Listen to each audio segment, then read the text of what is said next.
បាទជំរាបសួរពុកម៉ែបងប្អូនមកជួបជាមួយខ្ញុំបាទនៅពាក្យកន្លឹកលើនៃការលើកទឹកចិត្ត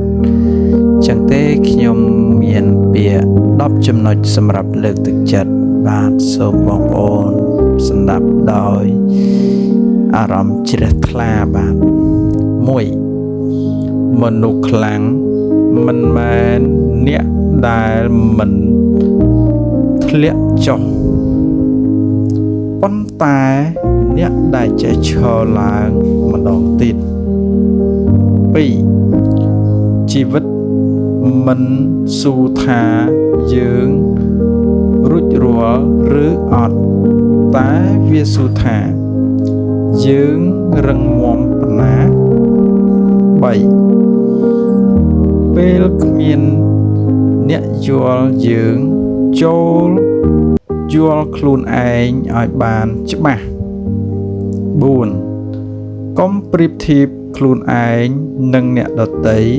ព្រោះផ្លូវជីវិតមិនដូចគ្នា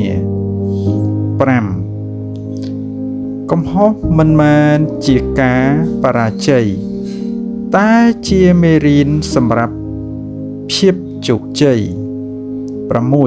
6មនុស្សស្ងប់ស្ងាត់ជាអ្នកដែលគិតជ្រាលជ្រៅជាងគេ7ការអត់ធ្មត់ថ្ងៃនេះគឺជាថ្ងៃល្អសម្រាប់ថ្ងៃស្អែក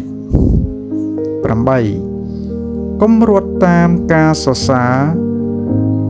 កុំឈប់ដោយការរិះគន់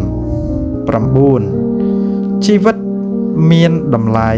នៅពេលយើងដឹងគុណអ្វីដែលមាន10ពេលចិត្តរឹងមាំព្យុះក៏មិនអាចបំផ្លាញបានបើវីដេអូនេះមានអត្ថប្រយោជន៍សូម like share និង subscribe ដើម្បីទទួលបានវីដេអូលើកទឹកចិត្តថ្មីៗរៀងរាល់ថ្ងៃសូមអរគុណ